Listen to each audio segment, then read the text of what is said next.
یعقوب کے خاندان کے لوگوں کے پاس دوبارہ کھانا ختم ہو گیا اور وہ بھوکے رہنے لگے۔ اور آخر کار یعقوب نے اپنے بیٹوں سے کہا، تم پھر سے مصر کو جا کر ہمارے لیے اناج خرید کر لاؤ۔ لیکن انہوں نے جواب دیا، ابو جی، جب تک بنیامین ہمارے ساتھ نہ جائے تو ہم جا نہیں سکتے۔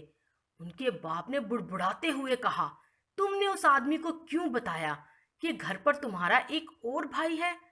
انہوں نے کہا، اس نے ہم سے پوچھا کہ کیا تمہارا باپ ابھی تک زندہ ہے اور کیا تمہارا کوئی اور بھائی ہے، اس لیے ہمیں اسے بتانا پڑا۔ پھر یوسف کے ایک بھائی یہودا نے کہا، ابو جی، آپ بنیامین کو میرے سپرد کر دیں، میں اس کی ذمہ داری لوں گا، میں اس کا ضامن ہوں گا۔ اوہ، یہ لفظ ضامن مشکل لفظ ہے نا، لیکن یہ ہمارے لیے بھی بہت اہم اور اچھا لفظ ہے، کیونکہ یسوع مسیح ہمارا ضامن بن کر ہمارے لیے یہی کرنا چاہتا ہے۔ یعنی جو سزا ہمیں اپنے گناہوں کی وجہ سے ملنی چاہیے، یسوع ہماری جگہ لے کر یہ سزا اٹھائے گا۔ یہودا اپنے باپ سے یہی وعدہ کر رہا تھا کہ اگر بنیامین کے ساتھ کچھ ہوا تو میں اس کی جگہ سزا لوں گا، میں اس کا ذمہ لوں گا اور اسے صحیح سلامت واپس لاؤں گا، ورنہ عمر بھر یہ قصور میرے سر پر ہوگا۔ پھر آخر میں یعقوب مان گیا اور اس نے کہا، ٹھیک ہے، اسے لے کر جاؤ اور ایسا ہی ہو جس طرح تم نے کہا ہے، لیکن اس آدمی کو دینے کے لیے کچھ مسالے، شہد، بادام اور پستہ تحفے کے طور پر ساتھ لے جاؤ، اور پیسے کی دگنی رقم کے علاوہ وہ پیسے بھی جو پہلی دفعہ بوریوں میں سے نکلے، یہ سب کچھ لے جاؤ، اور خدا کرے کہ وہ آدمی تمہارے ساتھ مہربانی کرے۔ جب یوسف کے بھائی مصر میں پہنچے تو یوسف نے اپنے نوکروں کو بتایا تھا کہ وہ انہیں اس کے گھر لے جائیں۔ بھائی ڈر گئے اور آپس میں کہنے لگے کہ اب ہمیں ان پیسوں کے سبب سے سزا ملے گی۔ انہوں نے یوسف کے خادم سے کہا، جناب، ہم صرف اناج خریدنے آئے ہیں۔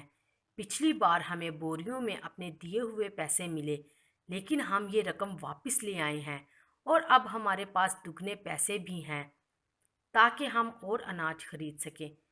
لیکن اس خادم نے انہیں تسلی دیتے ہوئے کہا، پریشان نہ ہو، تمہارے پیسے ہمیں مل چکے ہیں، یہ تمہارے خدا کی طرف سے تحفہ ہوگا۔ پھر شمعون کو بھی قید خانے سے ان کے پاس لایا گیا، اور اس خادم نے ان سب کو بٹھایا اور پانی پلایا، اور جب تک یوسف کام سے واپس نہیں آیا ان کی ہر طرح سے مہمان نوازی کی۔ سپہر کے وقت یوسف کام سے فارغ ہو کر واپس آیا۔ اس دفعہ بھی بھائی اس کے سامنے بڑے ادب سے جھک گئے اور انہوں نے سارے تحفے اس کو دیے۔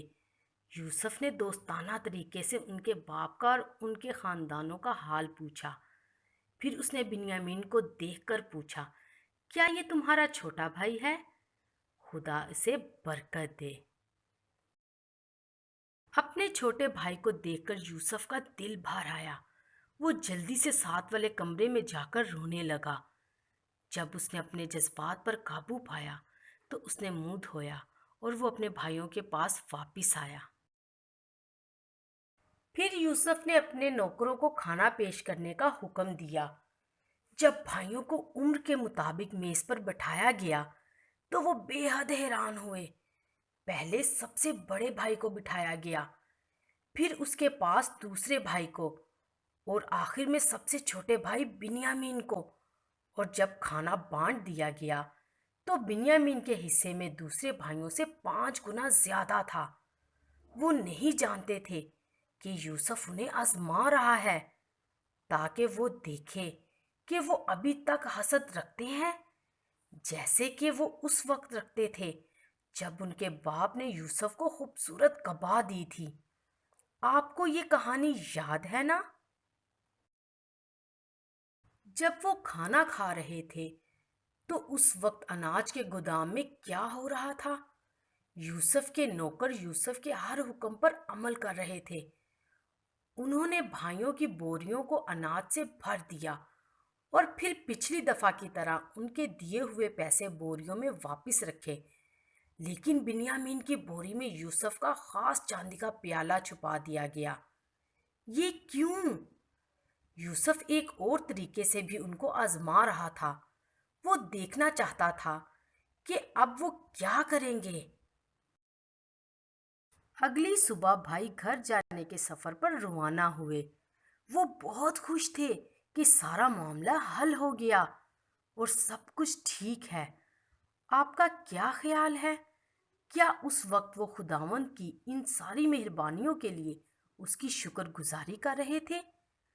ان کا خیال تھا کہ سب کچھ ٹھیک ہوا، لیکن کیا سب کچھ سچ مچ ٹھیک ہو گیا؟ ابھی تک ان کو بنیامین کی بوری میں چھپے ہوئے پیالے کے بارے میں معلوم نہیں تھا۔